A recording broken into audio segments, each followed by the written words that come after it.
Alright, so for the yogurt lab, what we got to test the pH level is actually some red cabbage, because pretty much cabbage juice is a pH indicator, which means that for at different stages of what the yogurt is at, pretty much, we can go ahead and add a little bit of it to these separate glasses of cabbage juice to see exactly where it's at. And then, of course, to use a sort of scale, because we won't say any numbers or anything, but for a scale, we'll compare it between water and then also something like salt water, so just water with a little bit of salt in it, and as well as something like lemon juice, or even, what do we got, vinegar? Vinegar. So that's what we'll go ahead and use to see the difference in pH levels. Because of course we know water, good enough to drink, of course it's going to be, you know, without trying to use a scale, we can go ahead and assume that water is going to be pretty much on the level of neutral. So we're going to go ahead and put all the cabbage inside of the blender, and then we're going to fill it up with water.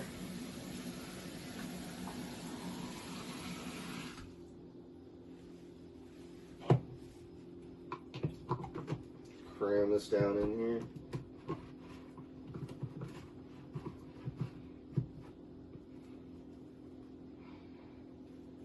Alright.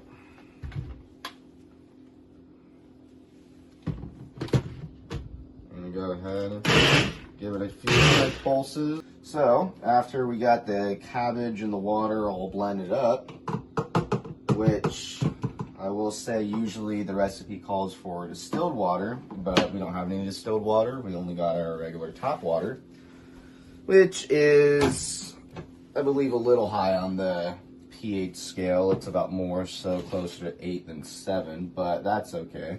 But afterwards, we're going to go ahead and strain our mixture. I'm just going to pour it over here. And you see there's a lot of chunky cabbage stuff left over. And a little bit's pouring over. So we'll just go ahead and let that strain for a second. I'm just going to get a discard container to dump the waste into. Yum. Alright, then for the rest,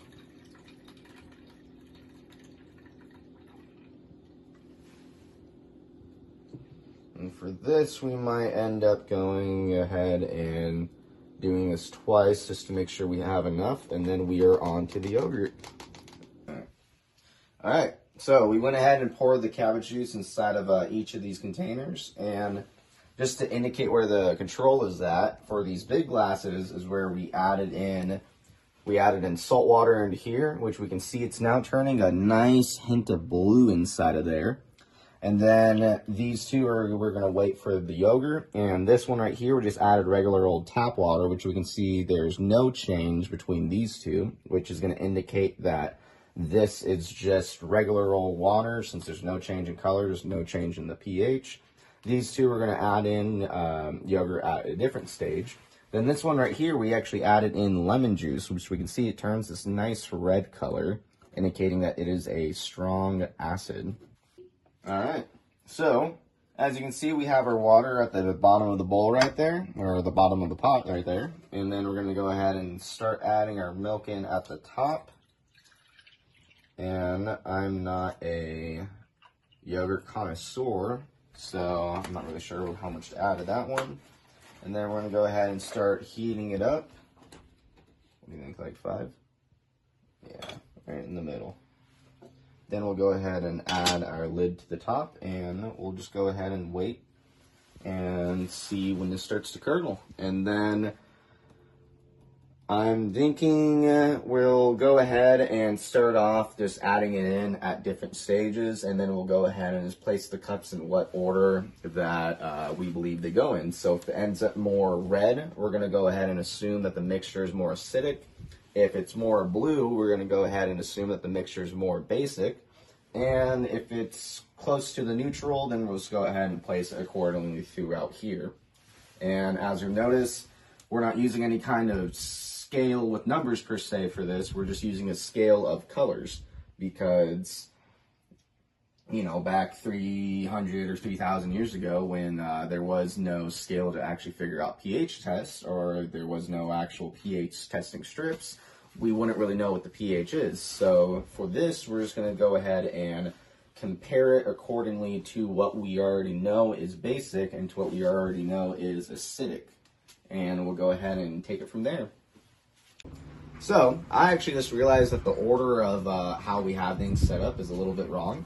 So the salt water, of course, since it's basic, it would be higher up on the scale. And the lemon water, since it's acidic, would be lower on the scale. So where this one would actually be, I feel like, let's change it up here a little bit.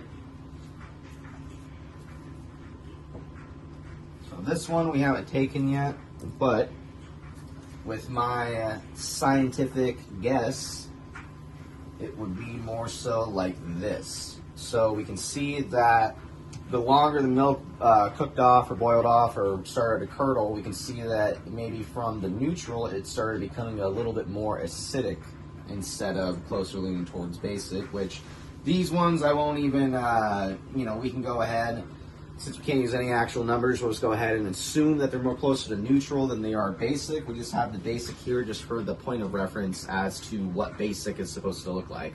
So we can see through the process so far that by curdling the milk, making the yogurt, it's becoming slightly more acidic than what normal neutral water is. Alright, so fortunately we didn't get any yogurt out of this for experiment, but that's just because for whatever reason it just wouldn't work. But what we do have though is a clear depiction of the change in pH balance from the no boil sample all the way to the skim, and then over down finally to the curdling one.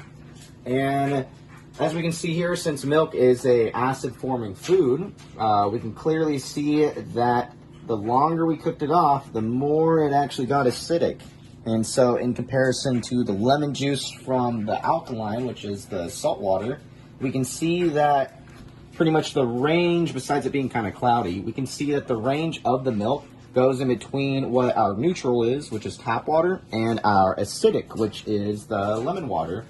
And so we can see that the clear distinction between this, with no numbers used, that milk is definitely in this range of the neutral to the acidic one, which we can tell right here, the color is very bright compared to when we started with a no boil. So we can clearly see that the pH has in fact changed.